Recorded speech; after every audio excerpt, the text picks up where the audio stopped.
We will call to order the October 13th, 2025 Committee of the Whole. Is there a motion to adopt the agenda with the exclusion of item 4B? Second. Thank you. Any objections? Then the agenda is approved with the exception. On to item 2, special recognitions, Ms. Denny.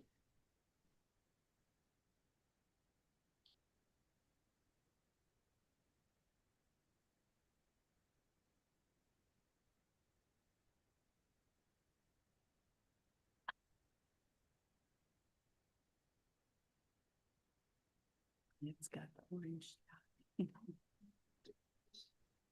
Thank you, Mrs. McKinney and members of the board. I'd like to invite Heather Anderson to the podium to read a proclamation in observance of National Bullying Prevention and Awareness Month.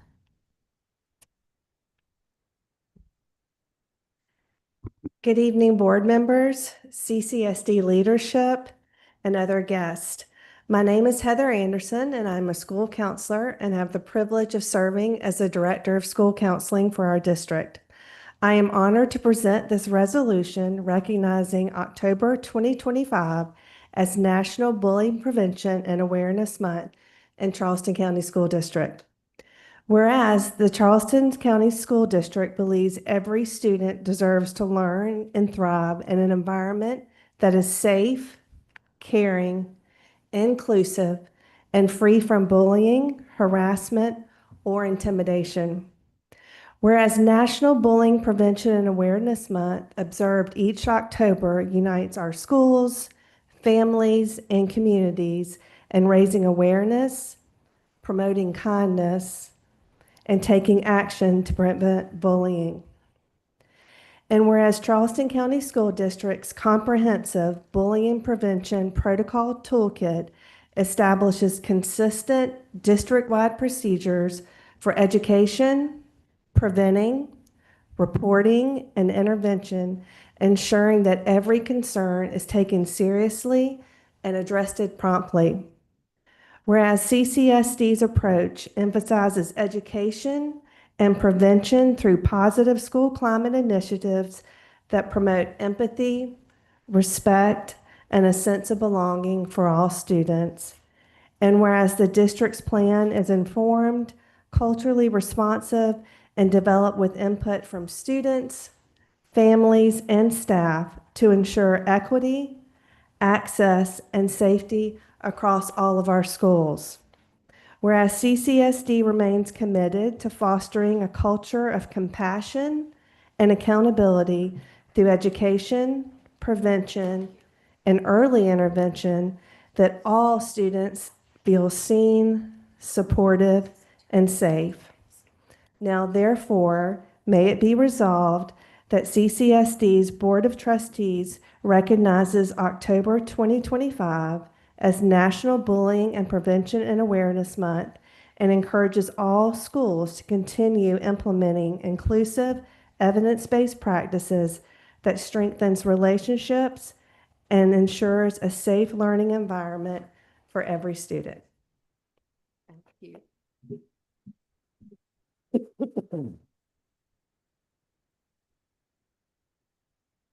Thank you, Ms. Anderson. May we get a copy of that, please? Absolutely. This year's National Day of Concern is on Wednesday, October 15th, 2025.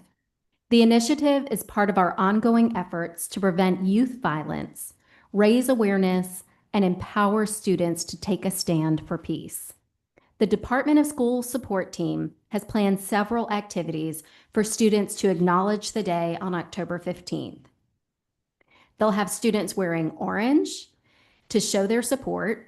At 10:15, schools will participate in a district-wide moment of silence to honor those lost to gun violence. CCSD students will recite the Day of Concern Pledge and sign the Day of Concern Pledge banners, affirming their commitment to reversing the epidemic of gun violence. I'd like to now invite our dynamic Department of School Support team to the front to stand with trustees for a photo in solidarity against gun violence.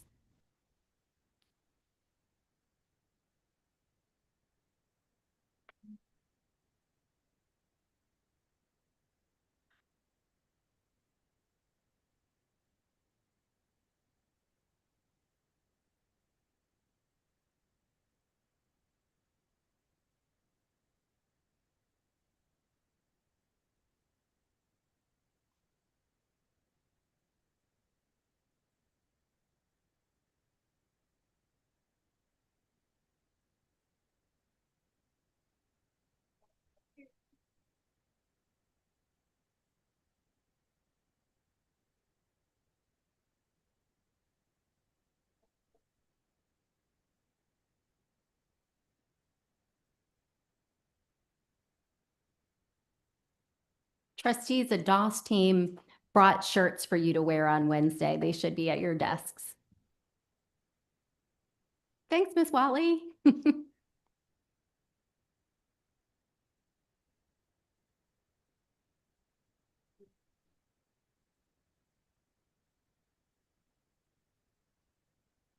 Thank you.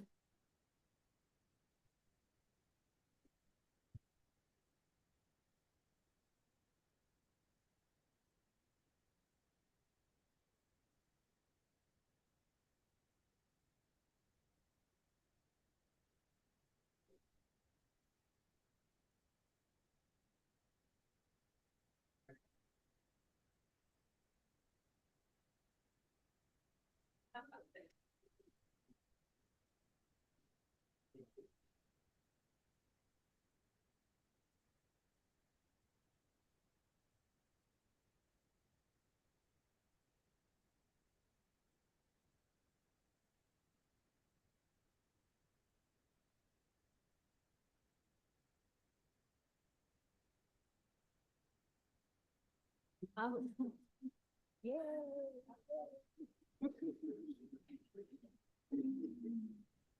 do I get a Clemson? Man, that's really rough.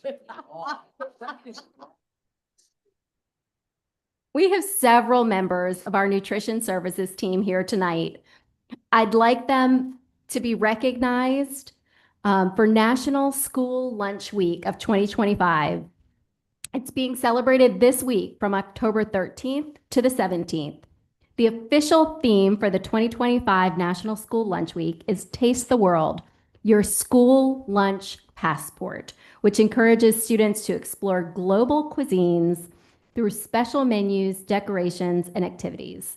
In CCSD, our talented nutrition services team ensures students have nutritious and yummy school lunches every single day. Their healthy meals power our students' learning. Trustees, could you join them in the front of the dais for a photo to thank them for everything that they do for our students?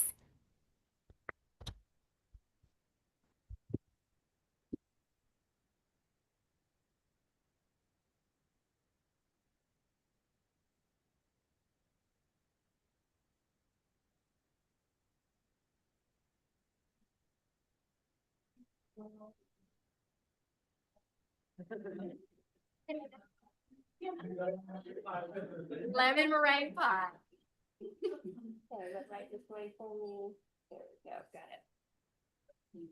Awesome, thank you.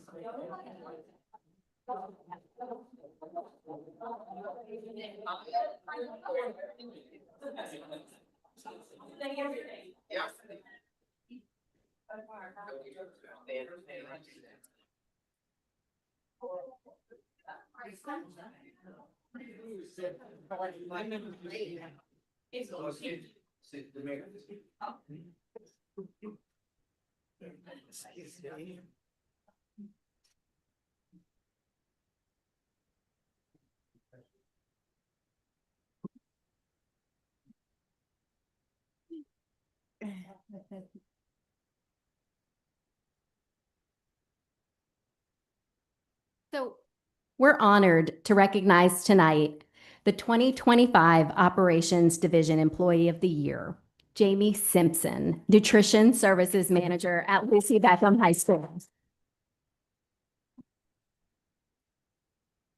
So between district employees and contractors, we have more than 2,000 folks as part of operations. So him being the best of 2,000 is pretty impressive. He's one of 5 finalists. He is the Nutrition Services Manager at Lucy Beckham High School. And you could say, well, how hard can things be at Lucy Beckham? Well, there aren't a whole lot of free lunches at Lucy Beckham. And so his desire and his need to increase participation is a real challenge.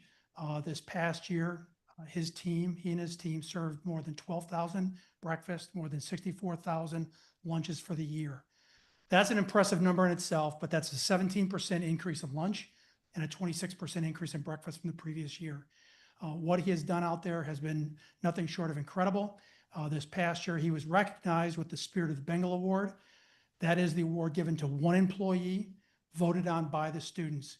That's never happened for an operations employee and certainly indicative of Jamie's work out there at Lucy Beckham. So Jamie, congratulations again. Set this down here.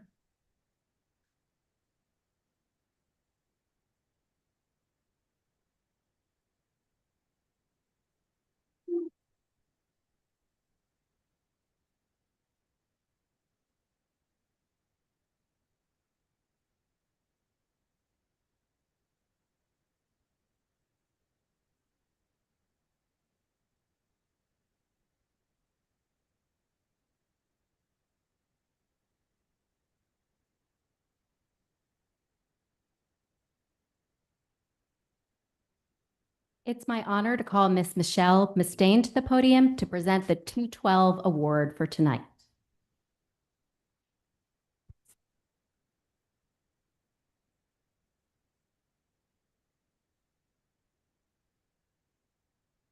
Good evening, board and guests. My name is Michelle Mustian. It is my honor to present the 212 Award. Please join me as I welcome DeAndre Lanson, who was selected by Angel Oak Primary School as the Staff Member of the Month.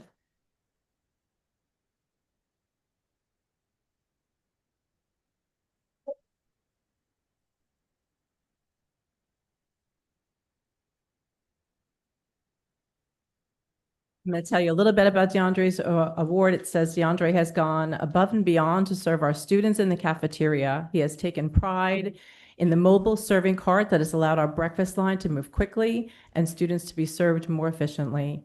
We appreciate your hard work and positive attitude. Thank you for being a part of the Angel Oak team. These are also words from Miss Mims. DeAndre is passionate about his work, finds tremendous joy in going in that extra degree for our students. His smile says it all. He loves what he does. He's a great representation of our child nutrition professionals and is looking forward to celebrating National School Lunch Week. Thank you very much, DeAndre.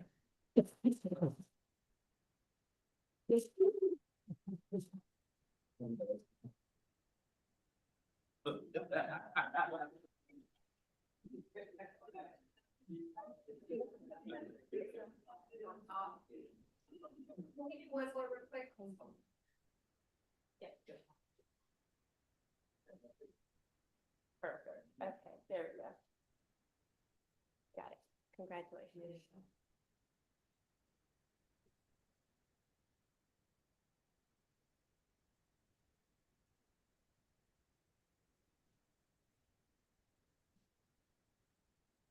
Board member and leadership team training is a priority for the South Carolina School Boards Association. Established in 1982, SCSBA's Boardmanship Institute offers a year-round training curriculum focused on leadership skills for board members on state and national education issues. Congratulations to trustees Keith Grabowski and Pam McKinney, who have reached a new level in fiscal year 2024-25. We're excited to present you with these certificates and a pin in honor of this accomplishment. If you'll come to the front of the dais, Dr. Clamp has your certificates.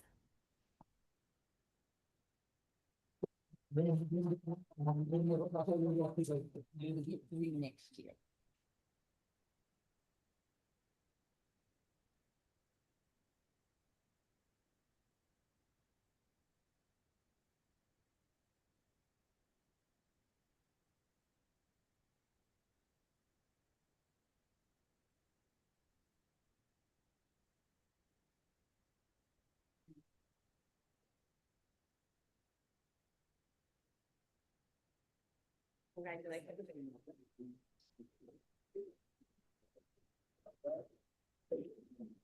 Thank you.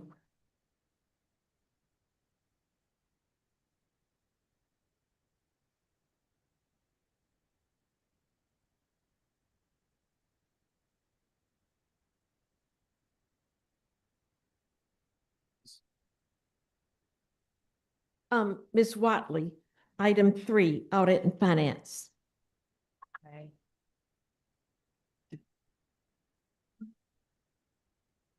Mr. Prentice, would you mind taking that for me? Sure. you. So had our Audit and Finance Committee meeting on the first of the month. There were 3 information items. Our monthly capital projects report for the month of August, all of our monthly financial reports, which now of course includes on a monthly basis, the Head Start report, as well as our purchases and contracts over $250,000. There are several action items that were approved unanimously by the committee that will make their way to the regular called board meeting on the 27th of this month.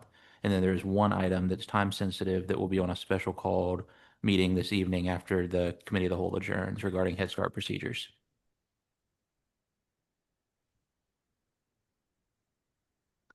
Anything else, Ms. Watley? Or is that good? I can't get into my diligence, so nothing off the top of my head. Thank you. Mr. Hollenshed, do you want to handle policies or shall I do that for you? You can for me, ma'am. I appreciate it. All You right. can. All right. Is there a motion to advance to the October 27th, 2025 board agenda for consideration to repeal policy BBAAAA for its first reading? So moved. Thank you. Is there a second? Second. Any discussion?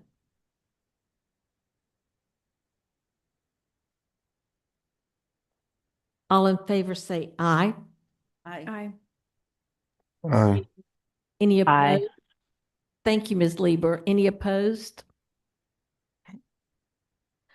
On to item 4C, which is a grouping of policies from human resources, employee relations, and legal services. Are there questions about any of these particular policies? We will have Mr. Brigman address questions if you have them. Dr. Temple? Yes, yeah, I'm looking at my note here. I'm not sure if it's GCB or GCA. But anyway, I was concerned about the number of days before employees or teachers are aware of changes in their assignment. It just seems that less than 10 to 14 days is just too brief for anybody to be prepared to do the work that needs to be done. And then there's another one. I'm sorry, I should have marked it. My notes don't show, but there's another one where it's 5 school days. And again, that just seems to be too short of notice. As a former teacher, takes time to prepare, and 5 days just is not enough to pull things together so that you're effective on day 1. And Dr. Temple, that's coming from the state and the new legislation that was passed. And so we're mirroring the state requirements there, but we work with our employees if for some reason a teacher isn't able to transition that quickly. So I know Lindsay, did you have something you want to say, Lindsay?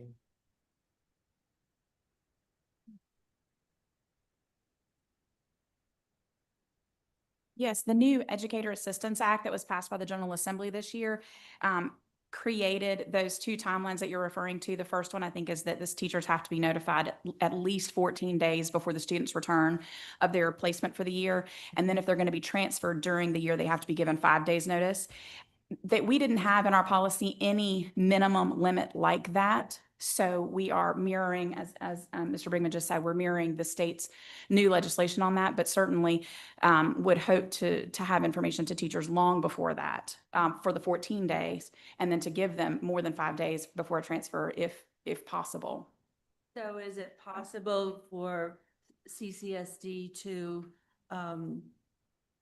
have more days than what the state is recommending? Well, that's probably a question for Lindsay Ann as far as a legal perspective, but again, when we've moved teachers before, and it's not that we move very many teachers at 7 or 10 day count, we certainly work with teachers on that timeline to transition, and we'll definitely follow the state guidelines at minimum. So the revisions to policy GCK right now include the phrase no later than 14 days.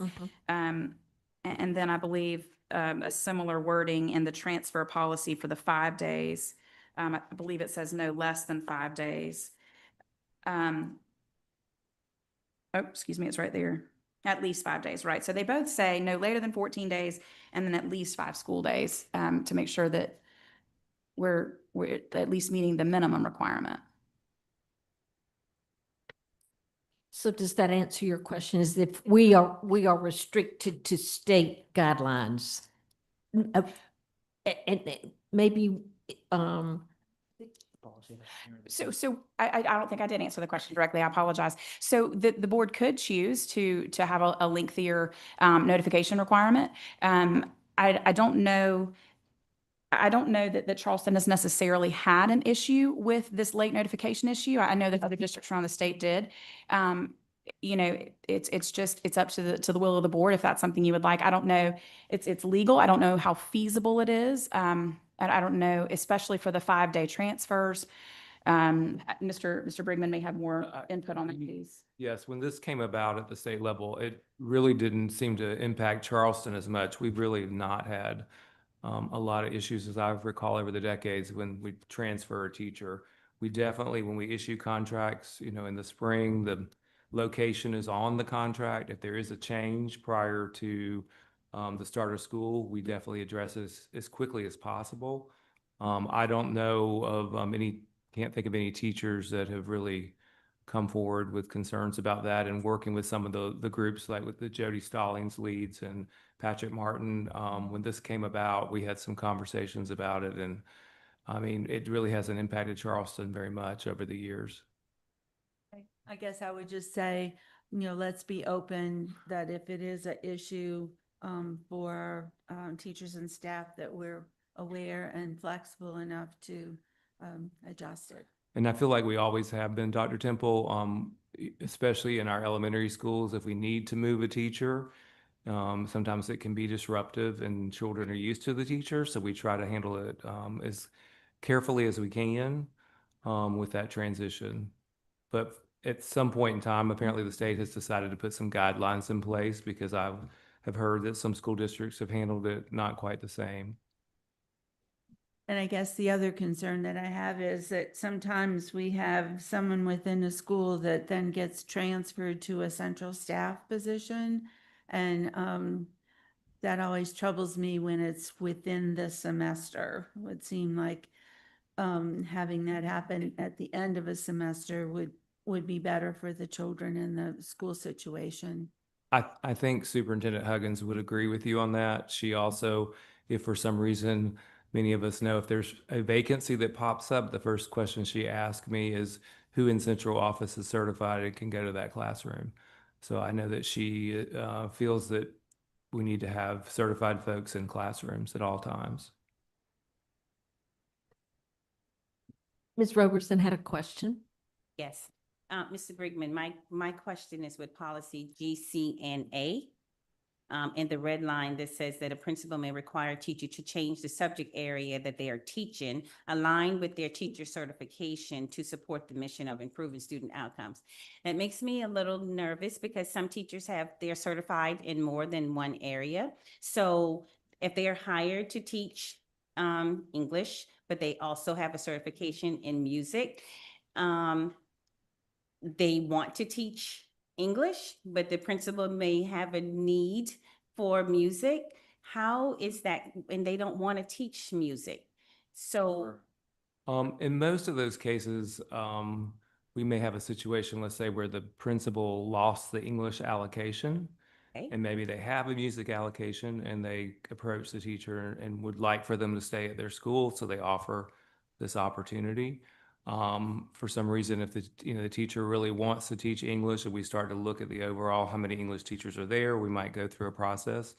Again, when we get into elementary where there's first and second grade, based on numbers, principals certainly have moved a first grade teacher to second grade and depended on certification areas. We love it when teachers are certified in English and other areas like middle level maybe. And so I know sometimes at the middle schools, principals have had to make some adjustments, but again, unless, and I know, Michelle is over there. I don't know of it really being an issue over the years. Do you, Michelle? I think because we're so large and we have so many opportunities. Typically, it doesn't work out the way you described, Ms. Roberson. We are usually able to satisfy people's desires in terms of the grade level or the content area they want to be situated in. And so that's few and far between where we'll have a scenario like that. But there are times when we want to exhaust all possibility to keep somebody in the same building where we may ask them to consider something else, but we don't force it. that was you're not forcing it, because it says the next line that's not red line, that if they don't agree, then it's insubordination.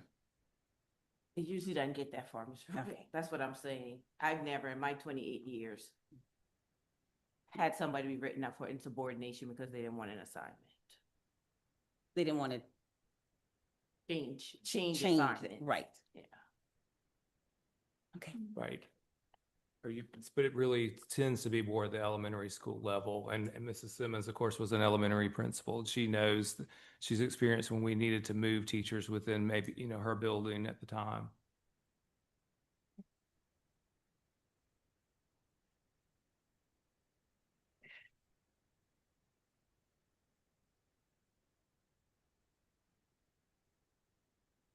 Any other questions about the policies to move forward?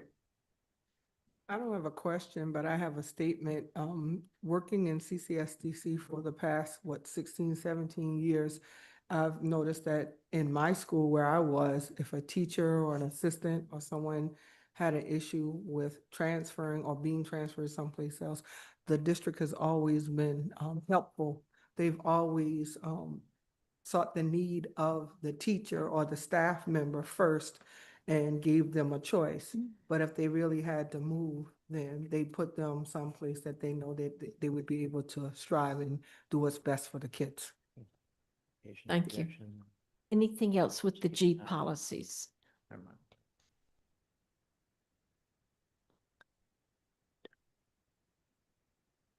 Are we ready to vote? Did we make the motion or did we jump right into G policies? Okay. So we will call for the vote for the G policies to advance to the October 27th, 2025 board meeting for consideration to approve for first reading. Aye. Was it first? Dr. Temple and then Ms. Roberson? They removed it. Yeah. I think they may have just gone into the discussion. We,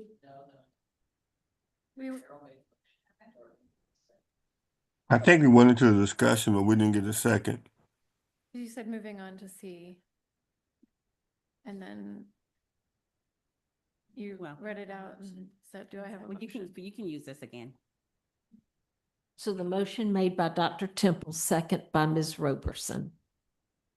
No other questions. All those in favor? Aye.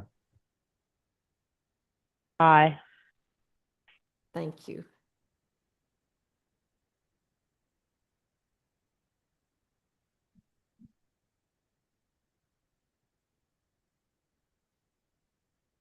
all the policies. Do you want us to wait to see if it? I did. Can't, I no, saw that's let me refresh. There it goes. There it is.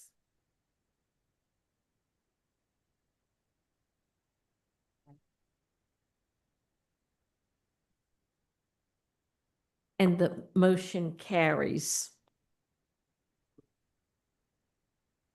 Thank you, Mr. Hollenshed, for reviewing so many policies this past month. I'm sure it will continue. And Ms. You're Thompson, welcome. thank you for the help. Under other business, 5A, is there a motion to advance to the October 27th, 2025 board agenda to certify the trustees to serve as delegates and alternates? I so move.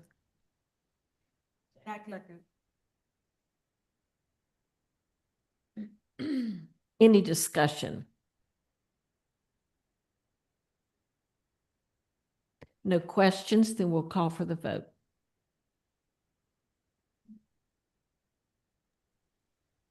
What issues tonight? Aye. Thank you.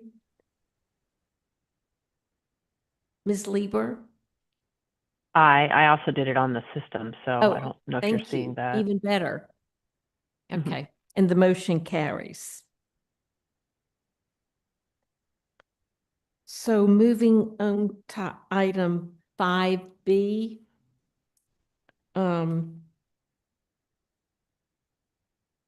Agenda items for consideration for the consent agenda would be 4A, 4C, and 5A. Is there a motion to advance those agenda items to the consent agenda for the October 27th, 2025 Board of Trustees meeting? I so move. Second. That was Ms. Bailey seconded. Any questions or comments? We'll call for the vote.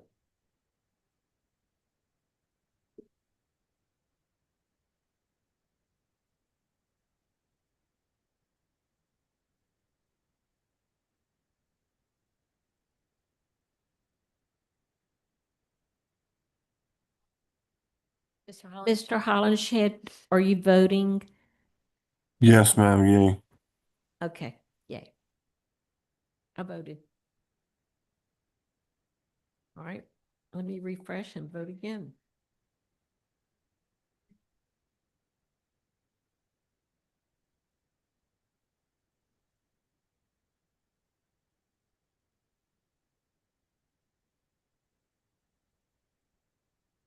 It shows up. Yep. Okay, thank you. And the motion passes. We are on to item 6, the public comments in person. We have one, Ms. Shar Fitzwater.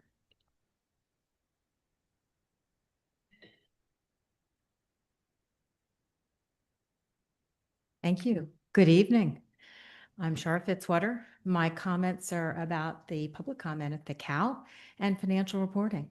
I could not tell you how thrilled I am to see that you have increased, basically doubled, the amount of time that the public can come to comment to you. Thank you. We appreciate it. Not only does it double it, but also board members get a chance to hear from the public and have a time to think about what we've had to say before you get to the board where you vote. Additionally, this time gives us a chance to comment on things that are covered only at the CAL and may not come up in a board meeting. So it's closer to the time when you're talking about it. My second topic is financial reports. Board Policy DA, Fiscal Management Goals and Objectives, says the Chief Financial Officer shall provide to the Board of Trustees a monthly report on the district's major funds, performance in terms of revenues, and expenditures. The reports you have included today included monthly capital projects report, links to the website for phenomenal multi-page public dashboards on the weighted student funding and purchases and contracts over $250,000. Monthly, you also receive a one-page report on the revenue and expenditures in the general operating fund. What's left out are several other funds. You can take a look in your wonderful budget book at pages 54 to 56, where you also approve budget categories for special revenue, State Education Improvement Act, food services, and debt service. Now, I know debt service has a standard schedule, and that's probably not something you need to see every month. And it's not operating. It's not the day-to-day things you're doing. However, the other categories represent 13% of the total budget. So I highly encourage you to request additional reports covering all the major funds and performance in terms of revenues and expenses. Thank you. Well, I suppose it's quite appropriate that our superintendent's designate this evening for public comments is Mr. Prentice. Is there anything you'd like to say towards the public comment? No, ma'am, I think we're good. We have no written public comments submitted. Upcoming items, the board meeting on October 27th, a special called immediately following this meeting, November 10th, Committee of the Whole, and November 17th, board meeting. Is there a motion for adjournment? So moved. Discussion? All in favor, aye. Aye. Aye. Aye. Thank you.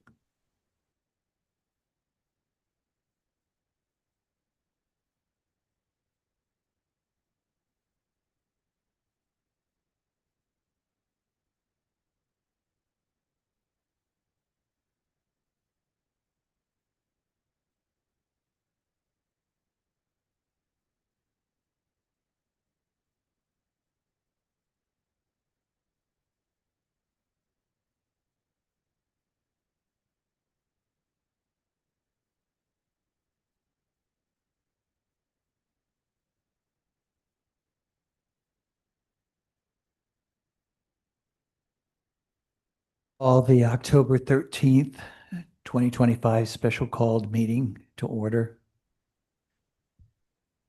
First line item is item 1B, which is the approval of the agenda. Do I have a motion? So moved. Second? Second. All in favor, say aye. Aye. The agenda is passed as posted. We'll proceed on. On to item 2A, which is the Audit and Finance Committee Head Start Procedures Update. Mr. Prentice. Yes, sir. So if you recall several months ago, Are we, did I get ahead of myself? see, are we there? Hold on, Mr. Prentice. Yeah, make a motion to approve. Okay. Yes. The question before the board, I need a motion to approve the updated Charleston County Head Start Program Procedures, which addresses the findings from the Focus Area 2 Monitoring Report. Do I have a motion? So moved. Second. I'll open it up for discussion. Mr. Prentice. Yes, thank you. So several months ago, you recall there was a compliance matter that came up with several findings related to. We've been working with staff to address those. The majority of those have been addressed, and the last area was these procedures associated with the Head Start program that were identified where there were gaps. We took this through its paces and brought in some experts to assist us with putting together the policy framework. Not really a policy by board adoption necessarily, but the Head Start grant requirements indicate that we have to have these adopted by our governing body for inclusion as procedures within the Head Start area. And so this is what we're asking you to do this evening. They're related to safety with respect to personnel, program governance, fiscal, and health. And with these being adopted and approved by the Board of Trustees, assuming that could happen this evening, we would clear that last finding item tomorrow in alignment with the Head Start grant requirements so that we would clear everything within the deadline established. Are there any questions, Mr. Prentice, or many of the board members? A lot to read. Yes. And it's due tomorrow. It is. So there was a lot of procedural guidance that went into this, much more detailed than your typical board policy. But we have all of those linked in the Google shared folder that's in there for you to review, and happy to answer any questions. I believe we have Ms. Foxworth present as well, if we need to dive in any further details.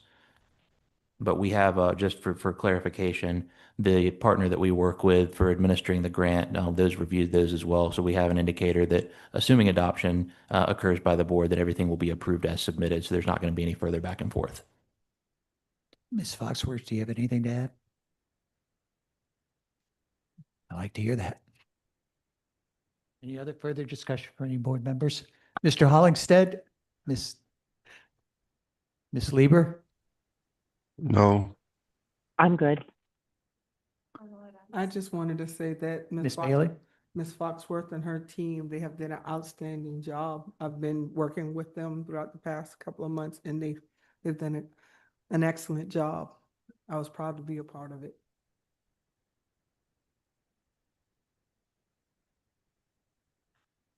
Excellent. Hearing no further questions, I'd like to close it and bring it up for vote on the approval.